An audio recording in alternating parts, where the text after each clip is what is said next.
Covid আর সে কারণ রাঙাচ্ছে কি একেবারে, আর সেই কারণেই টিভি9 বাংলা মানুষের কথা বলে, মানুষের পাশে। তাই আরো একবার এখন থেকেই সতর্ক করছি আমরা, কারণ চোখ রাঙাচ্ছে কোভিডের নতুন সাবভ্যারিয়েন্ট JN.1। বাংলায় আক্রান্ত 5 জন এবং গোটা দেশে সংখ্যাটা 121 ছাড়িয়েছে। কতটা চিন্তার রয়েছে এই মুহূর্তে আমাদের সঙ্গে রয়েছেন বিশিষ্ট চিকিৎসক ডক্টর শুভ্রজ্যোতি ভৌমিক। ডক্টর ভৌমিক, আপনাকে টিভি9 বাংলায় স্বাগত। আমার প্রথম প্রশ্ন হচ্ছে, এখন এই মুহূর্তে দাঁড়িয়ে যা পরিস্থিতি সেটা কতটা উদ্বেগের, কতটা চিন্তার, এবং এই যে নতুন সাবভ্যারিয়েন্ট তার যে লক্ষণগুলো সেগুলো কি কি?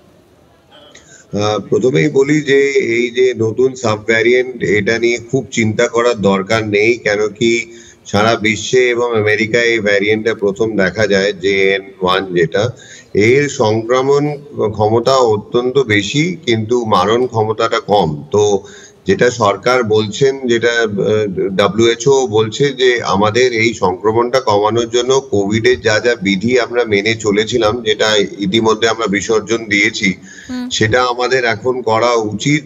অর্থাৎ কিনা যদি আমরা ভিড় এলাকায় যাচ্ছি তাহলে মাস্কটা অবশ্যই পরা উচিত এবং যতটা সম্ভব শারীরিক দূরত্ব বজায় রাখা, এটা বিশেষ করে দরকার। কেন কি সামনেই বড়দিন এবং 31শে ডিসেম্বর।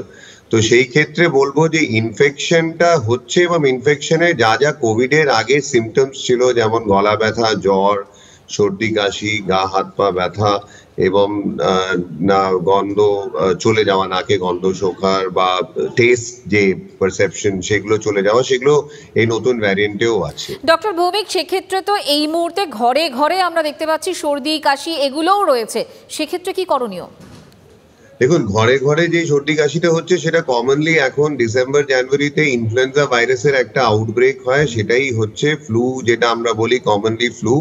কিন্তু যদি আমাদের এই সর্দি কাশি জ্বর হয় এবং সেখানে হাই রিস্ক পেশেন্টসরা থাকে, অর্থাৎ কিনা এমন একজন পেশেন্ট যে বৃদ্ধ, 65-র ওপরে বয়স, তার ফুসফুসে COPD আছে বা ব্রঙ্কিয়াল অ্যাজমা আছে, বা তারা স্টেরয়েড নিচ্ছেন কোনো কারণের জন্য, বা তারা ক্যান্সারে আক্রান্ত হয়েছেন, এই ক্ষেত্রে কিন্তু অবশ্যই দরকার যে কোভিড টেস্টিংটা করে নেওয়া, এটার জন্য যে জাস্ট টু বি সেফ, যে আমার কোভিড হয়নি। তো টেস্টিংটা নিশ্চয়ই সরকার বলেছেন বাড়াতে। আমাদের মনে হয় যদি আমরা টেস্টিংটা বাড়াই তাহলে কোভিড যদি আমরা ডায়াগনোজ করতে পারি, তাকে আমরা আইসোলেশনে রেখে সঠিক ওষুধ দিয়ে চিকিৎসা করে নিতে পারবো। ডক্টর ভৌমিক, অনেক ধন্যবাদ আমাদের সঙ্গে থাকার জন্য এবং কথা বলার জন্য। সতর্ক থাকুন, সচেতন থাকুন, ভয় পাবেন না।